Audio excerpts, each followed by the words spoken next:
my daughter came home crying from the community pool. The HOA president had humiliated her right there in front of everybody, claiming her swimsuit was inappropriate. She forced my innocent girl to leave in shame, but that woman made one terrible mistake. She had no idea that my brother is a judge who takes bullying very seriously. Before you hear this full story, please comment below and tell me which country you're watching from. And don't forget to subscribe for more amazing true stories like this one. It was one of those absolutely perfect Saturday mornings in the Maplewood Gardens neighborhood. The sun was shining brilliantly in a clear blue sky. Birds were singing their cheerful songs in the trees. Everything looked peaceful and beautiful in this quiet suburban community. Sarah Johnson was bubbling over with excitement. Today was the day she had been eagerly waiting for all week long. The community swimming pool was finally opening up for the summer season. Sarah was 15 years old, and she loved swimming more than just about anything else in the whole world. It was her absolute favorite activity. "Mom, I'm all ready to go," Sarah called out from her upstairs bedroom, her voice filled with enthusiasm. Her mother, Jennifer Johnson, looked up with a warm smile as she watched her daughter come bouncing down the stairs. Sarah was wearing a brand new one-piece swimsuit. It was a pretty pink color with clean white stripes running down the sides.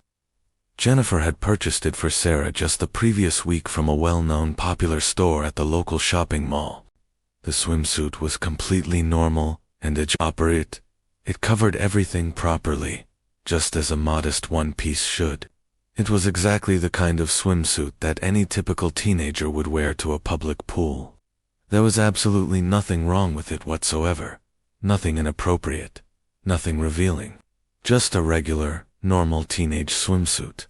"You look absolutely beautiful, honey," Jennifer said warmly, pulling her daughter into a tight hug. "Have a wonderful time at the pool today with your friends. And remember to put on plenty of sunscreen, okay?" "I will, Mom, I promise. Love you." Sarah grabbed her colorful pool bag and her favorite beach towel. She was so incredibly happy and excited about the day ahead. She practically skipped toward the front door. Sarah lived only about 5 minutes away from the community pool on foot.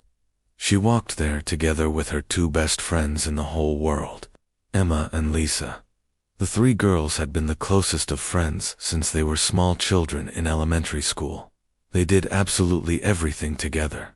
They were inseparable. "I can't wait to jump into that cool water," Emma said with a laugh, already feeling the heat of the summer sun. "It's going to be so hot today." "Me too," Lisa agreed enthusiastically. "I just know this is going to be the best summer we've ever had." Sarah smiled broadly at her friends. She felt so lucky and blessed to have such wonderful, loyal friends. And she felt grateful to live in such a nice, well-maintained neighborhood with great amenities like the community pool. She had absolutely no idea that in just a few short minutes, everything was about to change in the worst possible way. When the three teenage girls arrived at the pool area, they quickly found themselves a good spot near the shallow end of the pool. They carefully laid down their colorful beach towels and set down their bags. Other families were already there, enjoying the beautiful morning. Young children were splashing and playing happily in the water. Parents were sitting comfortably in lawn chairs, watching their kids and chatting with neighbors. Sarah pulled off her cotton cover-up dress, revealing her new pink and white swimsuit underneath. She was just about to walk toward the pool's edge when she suddenly heard a loud, sharp voice coming from directly behind her. "Excuse me, young lady? Stop right there, this instant." Sarah spun around quickly. A woman was walking toward her very rapidly, moving with obvious purpose. The woman's face looked angry and disapproving. She had short, carefully styled blonde hair and was wearing expensive-looking designer sunglasses that covered half her face. Her entire expression looked mean and harsh. This was Karen Patterson. Everyone who lived in the Maplewood Gardens neighborhood knew exactly who Karen was. She was the president of the HOA. That's the Homeowners Association. Karen had held the position of HOA president for nearly 10 full years. She was the one who made all the rules and regulations in the neighborhood, and everyone knew that she absolutely loved having power and control over other people. It was like she lived for it. "Yes, ma'am," Sarah responded politely, just as her mother had always taught her to do when addressing adults. Karen looked Sarah up and down, her eyes focusing intensely on Sarah's swimsuit. Her face somehow managed to become even more angry and disapproving than it had been a moment before. "That swimsuit is completely inappropriate for a family swimming pool," Karen announced loudly. "You absolutely cannot wear that here." Sarah looked down at herself in confusion. She glanced at her swimsuit, then back up at the angry woman standing before her. "I'm sorry, ma'am. I really don't understand. What's wrong with my swimsuit?" "Don't you dare play dumb with me," Karen snapped in a mean, harsh voice. "That swimsuit is far too tight on you. It's too revealing. This is a family-friendly community pool. We have small children present here. You're setting a terrible example for them." By this point, other people at the pool were starting to take notice of what was happening. They were turning in their chairs to watch. Sarah could feel her face beginning to get hot with embarrassment. She could sense everyone's eyes on her, staring at her. The attention made her deeply uncomfortable. "But Mrs. Patterson, my mom is the one who bought this swimsuit for me," Sarah tried to explain, her voice getting quieter. "It covers everything properly. It's just a regular, normal one-piece swimsuit." "I don't care one bit what your mother thinks is appropriate," Karen snapped back harshly. "I'm the HOA president here. I'm the one who makes the rules in this community. Either you march yourself home right now and change into something more appropriate, or you leave this pool area immediately. Those are your only two choices." Emma, one of Sarah's friends, stepped forward bravely to defend her friend. "But Mrs. Patterson, Sarah's swimsuit is perfectly fine. If you just look around the pool, you can see other girls wearing similar swimsuits." Karen whipped her angry face toward Emma with a fierce glare. "I don't remember asking for your opinion, young lady. You need to mind your own business, or I'll be asking you to leave as well." "Mrs. Patterson, please," Sarah said quietly, her voice now shaking with emotion. "I just want to swim with my friends. I didn't do anything wrong." "Are you actually arguing with me right now?" Karen's voice got even louder, attracting more attention. More and more people were watching now, the scene unfolding before them. "I've been running this community successfully for 10 solid years. I know exactly what's appropriate and what isn't. Your swimsuit is inappropriate. Period. End of discussion. There's nothing more to say about it." Sarah felt tears beginning to well up in her eyes. She had never been treated this way before in her entire life. All the adults in her world had always been kind and respectful to her. This was completely shocking and hurtful. "Please, Mrs. Patterson," Sarah whispered, her voice barely audible now. "I don't have another swimsuit with me to change into. Can I please just swim today? I promise I'll—" "No," Karen said coldly, cutting her off. "The rules are the rules, young lady. You need to go home and change, or you need to leave. Those are your only two options." By this time, quite a crowd had gathered around them. About 20 people were now openly watching the entire confrontation unfold. Some of them looked shocked at what they were witnessing. Others looked distinctly uncomfortable. But not a single person said anything to help Sarah or stand up to Karen. They all just watched in silence. Sarah's tears were now flowing freely down her face. She felt so completely embarrassed and humiliated in front of all these neighbors and strangers. It was one of the worst feelings she'd ever experienced in her young life. "I'll go home," Sarah finally said in a voice so quiet it was almost a whisper. "Good," Karen said, with obvious satisfaction in her voice. "Maybe next time you'll think carefully before you try to break our community rules." Sarah picked up her bag and towel with trembling, shaking hands. She felt like everyone's eyes were boring into her back as she walked away. The walk home was absolutely the worst 5 minutes of Sarah's entire life. Every step felt heavy. Every breath felt difficult. The humiliation was overwhelming. When Sarah finally got home, she ran straight upstairs to her bedroom and threw herself onto her bed, crying hard into her pillow. She felt so ashamed, so embarrassed, so hurt by what had just happened. Jennifer was downstairs in the kitchen preparing lunch for the family. She heard the front door open and close. That seemed very strange to her. Sarah should be at the pool for several more hours at least. "Sarah, honey, is that you?" Jennifer called out. "Why are you home so early?" Jennifer walked upstairs to Sarah's bedroom. When she pushed open the door, she immediately saw her daughter lying on the bed, crying her heart out. Jennifer's own heart broke instantly at the sight. "Sarah, baby, what on earth happened?" Jennifer rushed over to her daughter and wrapped her arms around her tightly, pulling her close. Through her tears and sobs, Sarah told her mother absolutely everything that had happened. She described Karen Patterson's angry approach. She explained being humiliated in front of everyone at the pool. She talked about being forced to leave in shame. She expressed how deeply embarrassed and hurt she felt.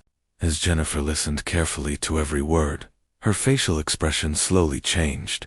At first, she looked deeply concerned for her daughter. Then, she looked worried. Then her expression shifted to anger. By the time Sarah had finished telling the whole story, Jennifer was absolutely furious inside. But Jennifer was a smart, thoughtful woman. She knew she needed to stay calm and composed for Sarah's sake. She needed to be strong for her daughter right now. "Sarah, sweetheart, look at me," Jennifer said gently but firmly, wiping the tears from Sarah's face with her thumbs. "You did absolutely nothing wrong. Do you hear me? Nothing at all. Nothing. That woman had no right whatsoever to treat you that way. But Mom, maybe my swimsuit really was inappropriate," Sarah said between her sobs, still trying to make sense of what happened. "Maybe she was right." "No," Jennifer said firmly and definitively. "Stop that thought right there. Your swimsuit is perfectly fine and appropriate. I'm the one who bought it for you. It's completely appropriate for a 15-year-old girl. That woman was being a bully, pure and simple, and bullies need to be stopped. They need to face consequences." Jennifer helped Sarah change out of her swimsuit and into comfortable clothes. She made her daughter a cup of hot chocolate, even though it was the middle of summer. Then they sat together on the living room couch, Jennifer's arm wrapped protectively around her daughter. "Mom, please don't make a big deal about this," Sarah said quietly, her voice tired and defeated. "I just want to forget it ever happened." Jennifer looked at her daughter with understanding but also with determination. "Sweetheart, I need to tell you something important. What happened to you today was very wrong. It was deeply wrong. And if we don't do something about it, Tiff, we just let it go, then Karen Patterson will do the exact same thing to other kids. She'll keep hurting people." Sarah nodded slowly as she considered her mother's words. She began to understand what her mother meant. This wasn't just about her anymore. That evening, after Sarah had finally fallen asleep, Jennifer made a very important phone call. She called her older brother, David. Judge David Martinez was Jennifer's big brother. He had been serving as a judge for 15 years at this point. He was widely known as one of the most respected judges in the entire state. People knew him for being fair-minded, highly intelligent, and especially tough on people who abused their positions of power and authority. David was also extremely protective of his family, especially his niece, Sarah. He loved Sarah like she was his own daughter. She held a very special place in his heart. "Hey there, little sister." David answered his phone with a smile evident in his voice. "How are you doing?" "David, I need to talk to you about something very serious," Jennifer said, her voice heavy with emotion. "Something really bad happened to Sarah today." David's tone immediately shifted to serious concern. "Is she okay? Is she hurt? What happened?" Jennifer proceeded to tell him the entire story in complete detail. As she talked, David's jaw got tighter and tighter. His hand gripped the phone harder and harder. By the time Jennifer had finished explaining everything, David was visibly angry, though he kept his voice controlled. "This Karen Patterson, David said slowly and carefully, choosing his words. She's your HOA president. Yes, she's been the president for about 10 years now. Everyone in the entire neighborhood is scared to death of her. David was quiet for a long moment.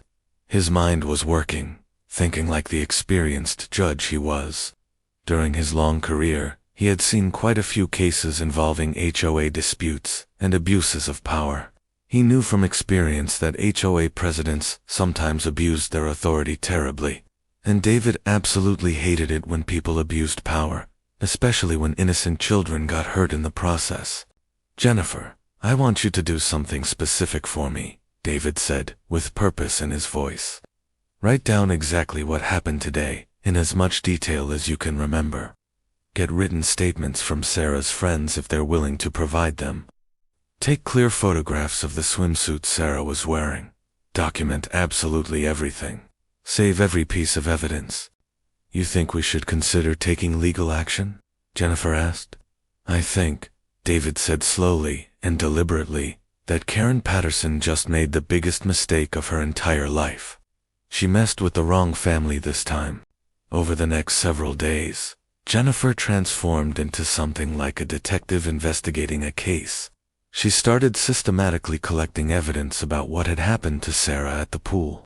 First, she sat down separately with Emma and Lisa, Sarah's two best friends. Both girls were more than happy to write down detailed statements about what they had witnessed at the pool. They described in their own words how Karen Patterson had publicly humiliated Sarah in front of a large group of people. They wrote about how Sarah's swimsuit was completely normal and appropriate, nothing wrong with it at all. Emma wrote in her statement. Mrs. Patterson walked right past several other girls who were wearing bikinis that showed way more skin than Sarah's one-piece swimsuit. But she stopped Sarah specifically and yelled at her loudly in front of everyone. Sarah was crying. "The whole thing was so unfair and mean. I felt terrible for my friend," Lisa added in her own statement. "Sarah's one-piece swimsuit actually covered more of her body than mine did. I've been going to that community pool for 5 years now, and I've never once seen Mrs. Patterson stop anyone else because of what they were wearing. She was incredibly mean to Sarah. She made Sarah feel like she had done something terrible and shameful. But Sarah didn't do anything wrong at all." Then Jennifer did something very smart and strategic. She went to the community pool herself and took careful photographs of other girls swimming there. She made absolutely sure to take the photos from a distance, just capturing the general types of swimsuits being worn without invading anyone's privacy. She observed and photographed girls wearing bikinis. She saw girls wearing swimsuits that revealed significantly more skin than Sarah's modest one-piece swimsuit. She documented everything very carefully and thoroughly. Jennifer also started having quiet conversations with other parents and families in the Maplewood Gardens neighborhood, and what she discovered absolutely shocked her to her core. This situation with Sarah wasn't an isolated incident at all. This was about a long-standing pattern of abuse and mistreatment that had been going on for many years. Many different families had similar disturbing stories about Karen Patterson. She apparently had quite a history of being mean, unfair, and discriminatory toward people, especially toward teenagers, and especially toward families who looked different from her or didn't fit her narrow idea of what was acceptable. Mrs. Chen, an Asian American mother of 2 children, shared her painful story with Jennifer. "Karen gave my teenage daughter a formal violation notice for wearing shorts that she claimed were too short. But my daughter's shorts were completely normal and appropriate. They came down well past her knees. I honestly think Karen just didn't like seeing my daughter feeling confident and happy. My poor daughter cried for days and days after that horrible incident. She started wearing long pants even in the blazing summer heat because she became so scared and anxious about getting in trouble again." Mr. Rodriguez, a Hispanic father in the neighborhood, shared his own painful experience. "Karen actually tried to fine me $500 because my son had some friends over for his birthday party. She claimed we were making too much noise and disturbing the peace. But it was 2 o'clock in the afternoon on a Saturday, and we honestly weren't even being loud at all. My son had exactly 5 friends over to our house. They were just playing video games quietly in the living room, but Karen claimed we were causing a major disturbance. When I tried to formally appeal the ridiculous fine, she threatened to take me to court and make my life miserable. I ended up just paying the $500 to avoid even more problems with her. A young married couple who happened to share the last name, Johnson, but weren't related to Jennifer, and Sarah shared their particularly disturbing experience. "We're a same-sex couple," they explained to Jennifer. "When we first moved into this neighborhood, Karen Patterson made our lives absolutely miserable from day one. She sent us violation notices for absolutely everything you can imagine. She claimed our grass was supposedly too long, even though it was exactly the same length as everyone else's grass on the street. She said our Christmas decorations were supposedly too bright and garish, even though our neighbors had way more decorations than we did. She even filed a complaint about our dog barking constantly, but we don't even own a dog. She was clearly just looking for any excuse she could find to harass us." An elderly black woman named Mrs. Thompson had tears streaming down her face as she told Jennifer her heartbreaking story. "I've lived in this neighborhood for 20 full years. I was living here long before Karen Patterson ever became HOA president. When she took over that position, everything changed dramatically. She started specifically targeting my grandson whenever he would come to visit me. She claimed his car was always parked improperly, even when it wasn't. She said his music was too loud, even when he wasn't playing any music at all. She made him feel completely unwelcome in his own grandmother's home. Eventually, my grandson stopped visiting me as often as he used to because he didn't want to cause me problems with the HOA. It broke my heart." The more Jennifer learned from these conversations, the angrier she became. Karen Patterson wasn't just a strict HOA president who took rules seriously. She was a bully and a discriminator who deliberately targeted specific types of families. She used her position of power to make their lives difficult and miserable. She seemed to particularly target young people. She targeted minorities and people of color. She targeted anyone whom she felt was somehow threatened by her, or anyone whom she thought wouldn't fight back against her authority. Jennifer created a comprehensive, detailed document with all the information she had carefully gathered. Her document included Sarah's personal account of what had happened at the pool, written witness statements from both Emma and Lisa, clear photographs of other swimmers at the pool wearing more revealing swimsuits than Sarah's, detailed stories from multiple other families who had been targeted by Karen over the years, a timeline clearly showing the disturbing pattern of Karen's discriminatory behavior, and copies of unfair violation notices that Karen had issued to various families. Jennifer also did extensive research on HOA law and regulations. She learned about the specific legal limits of HOA authority. She studied fair housing laws. She researched discrimination laws. She was methodically preparing for battle. Jennifer shared all of this carefully compiled information with her brother, David. He listened very carefully to everything she told him. He took detailed notes. He asked pointed, specific questions. In his mind, he was building a legal case. "Jennifer," David said after carefully reviewing everything she had gathered, "this situation is even worse than I initially thought. Karen Patterson has been systematically abusing her power for years and years. She's been violating fair housing laws. She's been discriminating against legally protected classes of people. She's been far exceeding her authority as HOA president. This is serious. Can we actually stop her?" Jennifer asked hopefully. "We're going to do much more than just stop her," David said, with steely determination in his voice. "We're going to expose her for exactly what she is. We're going to remove her from her position of power, and we're going to make absolutely certain she can never do this kind of thing to anyone else ever again." David proceeded to explain his strategic plan in detail. "The next scheduled HOA meeting is in 2 weeks. I want you to personally encourage everyone you've talked to, Mrs. Chen, Mr. Rodriguez, the Johnsons, Mrs. Thompson, everyone to attend that meeting. Tell them to bring all their documentation with them.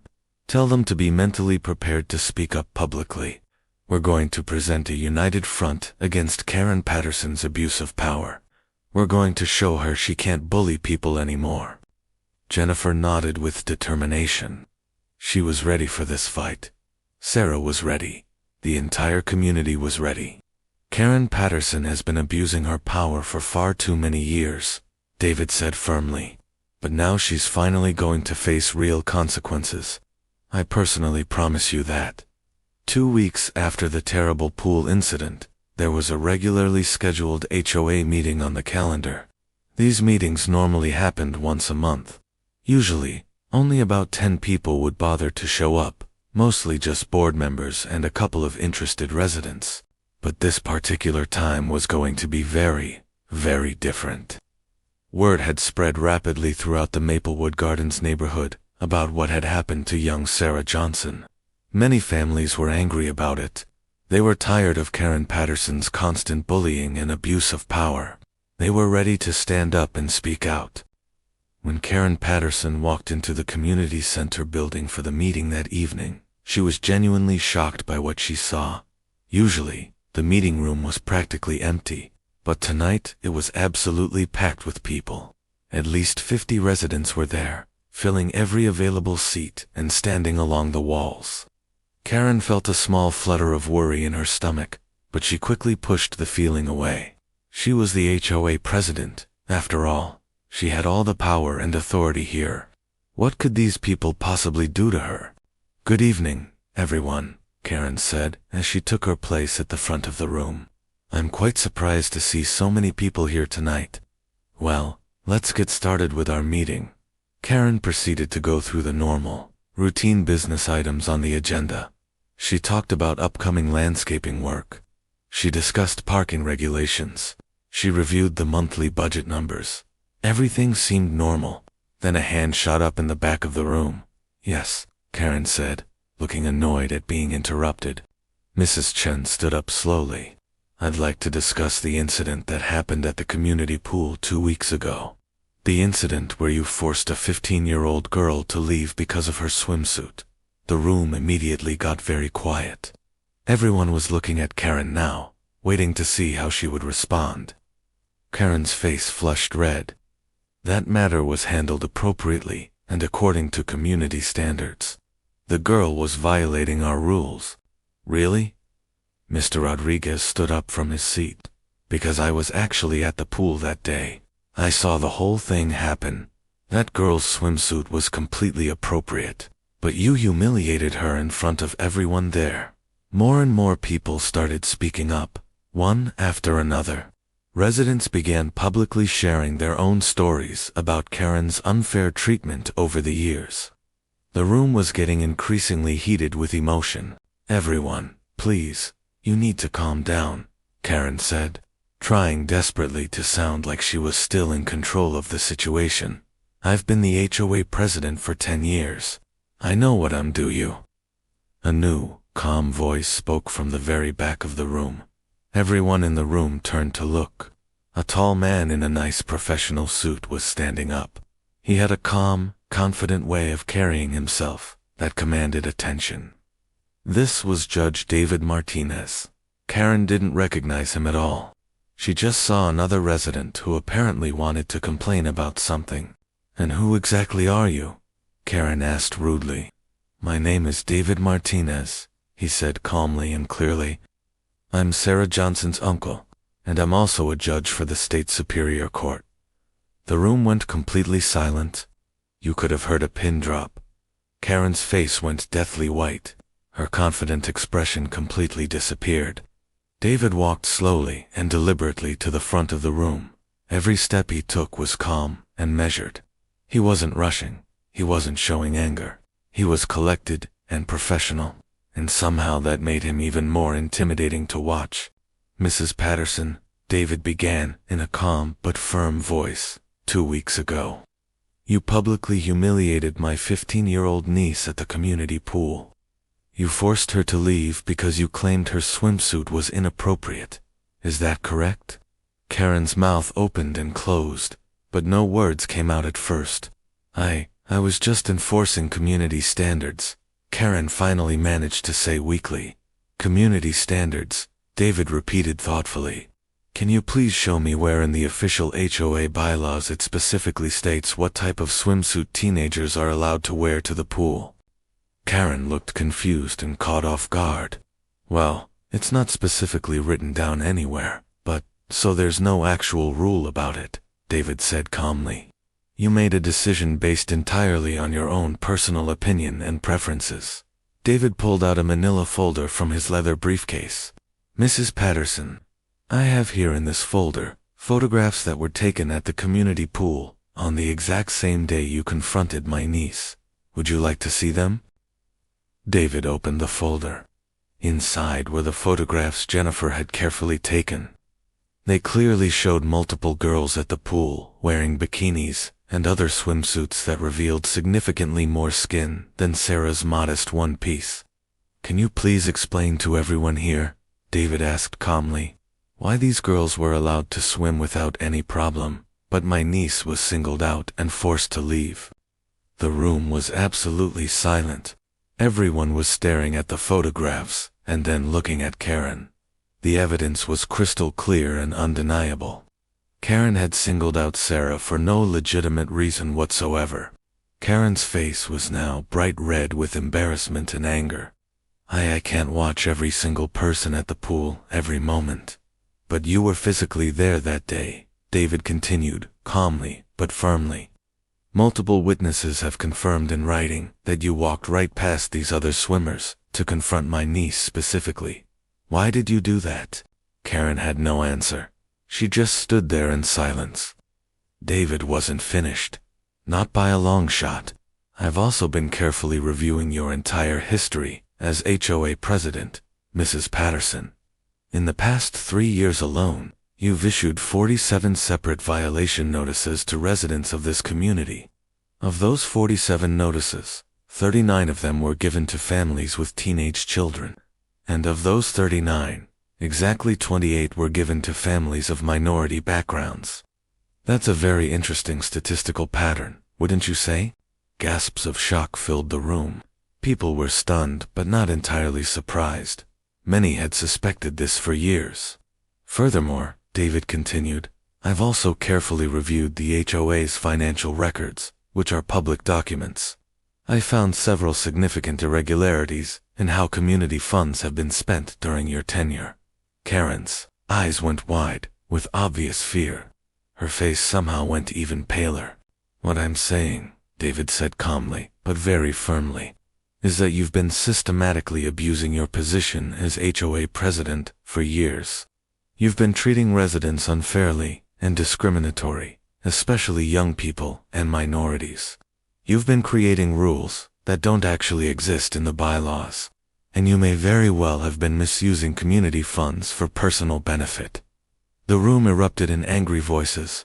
People were furious and wanted answers. David held up his hand, and the room gradually quieted down. Mrs. Patterson has been violating her duties and responsibilities as HOA president for far too long. As residents and homeowners of this community, you have the legal power to remove her from her position. I formally move to call for an immediate vote of no confidence in Karen Patterson as HOA president. I second that motion, Mr. Rodriguez shouted from his seat. I second it too, Mrs. Chen added quickly. The vote was taken right then and there. It was almost completely unanimous. Only 2 people in the entire room voted to keep Karen as president. Everyone else, nearly 50 people, voted to remove her from power immediately. Karen Patterson, who had been the HOA president and ruled the neighborhood with an iron fist for 10 long years, was removed from her position of power in less than 5 minutes. 3 days after that dramatic HOA meeting, Karen Patterson stood nervously at the Johnson family's front door. She looked tired, defeated, and much older than she had been before. Jennifer opened the door cautiously. Sarah was standing behind her mother, and David was there as well, watching everything carefully. Mrs. Johnson, Karen began, her voice shaking slightly with emotion. I came here to apologize to you and your family. She turned to look directly at Sarah. Sarah, I owe you a sincere and heartfelt apology. What I did to you at the pool was completely wrong. You didn't deserve to be treated that way at all. Your swimsuit was perfectly appropriate. I had absolutely no right to humiliate you in front of everyone like that." Sarah looked at her mother for guidance, then back at Karen. "Thank you for apologizing, Mrs. Patterson," Sarah said softly and politely. Karen's eyes filled with tears.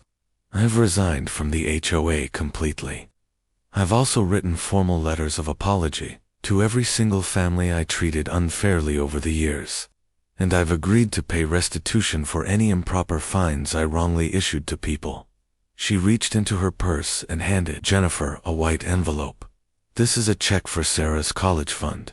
It's not nearly enough to make up for what I did to her, but it's something I want to do." Jennifer took the envelope carefully. "Mrs. Patterson, I have to ask you something. Why did you specifically target my daughter?" Karen was quiet for a long, uncomfortable moment. "The honest truth is, I had been the HOA president for so long that I started to think I actually owned the entire neighborhood. When I saw Sarah that day at the pool, I saw what I thought was an opportunity to show everyone my power and authority. She was young. I thought she wouldn't fight back. I thought her family wouldn't make a fuss about it." Karen wiped tears from her eyes. "But I was wrong. So terribly wrong about everything. And now I've lost everything that mattered to me. My reputation in this community, my position of authority, the respect of all my neighbors. I deserve all of it. I deserve every consequence." David stepped forward. "Mrs. Patterson, what you did was much more than just being mean to a teenager. You were systematically abusing your authority and discriminating against people. That's very serious legally." "I know," Karen said quietly, her voice barely above a whisper. "I've already hired a lawyer. I'm fully prepared to face whatever legal consequences come from my actions. I won't fight it." After Karen left their home, the Johnson family sat together in their comfortable living room. "Mom," Sarah said quietly, "do you think she really meant that apology? Do you think she's truly sorry?" Jennifer hugged her daughter close. "Whether the apology is completely sincere or not doesn't really matter in the end, sweetheart. What matters most is that she can't hurt anyone else now. She has no power anymore," David added. "Sarah, what happened to you at that pool was absolutely terrible, but look at all the good that came from it. Karen Patterson's years of abuse have been exposed to everyone. She's been removed from her position of power, and you helped make that happen by being brave." Sarah thought about this carefully. "So by standing up for myself, I actually helped protect other people too." "Exactly right," David said with a proud smile. "That's what real justice is all about. When we fight against unfairness and bullying, we make things better for everyone in the community, not just ourselves." In the weeks and months following Karen's dramatic removal from power, Maplewood Gardens went through significant positive changes. A brand new HOA board was elected by the residents. This new board was diverse, fair-minded, and truly representative of the community. It included parents of young children, young professionals, and retired folks. Everyone had a voice and a vote. The new board's very first action was to carefully review all the rules and regulations that Karen had created over the years. They discovered to their shock that many of Karen's so-called rules weren't actually written in the official HOA bylaws at all. She had simply made them up out of thin air to suit her own preferences and prejudices. All those fake made-up rules were immediately removed. The board also created clear, specific, and fair guidelines for the community pool. The new rules were reasonable and applied equally to everyone without discrimination. Most importantly, the new board established a formal complaint process for residents. If anyone felt they were being treated unfairly by the HOA, they could now file an official complaint that would be reviewed by the entire board, not just one person. When Sarah finally returned to the community pool for the first time since the terrible incident, she was understandably nervous and anxious. But when she arrived, wearing that same pink and white striped swimsuit, something absolutely amazing happened that she never expected. People actually cheered for her. They applauded. They celebrated her courage. Mrs. Chen came over immediately and gave Sarah a warm, tight hug. "You're a hero, sweetheart. You stood up to a bully and made this entire neighborhood a better place for everyone who lives here." Mr. Rodriguez brought his teenage daughter over to meet Sarah. "My daughter really wants to thank you personally. She used to be scared to death of Karen Patterson too, but now, thanks to you, she feels safe and welcome in her own neighborhood again." Emma and Lisa were absolutely bursting with pride for their best friend. "Sarah, you're basically famous now," Emma said with a laugh. "Everyone is talking about what you did." Sarah blushed deeply at all the attention. She honestly didn't feel like any kind of hero at all. But as she swam and played happily with her friends that sunny day, Sarah realized something very important and profound. Sometimes when you stand up for yourself, you end up standing up for everyone around you, too. The changes in Maplewood Gardens were truly remarkable too.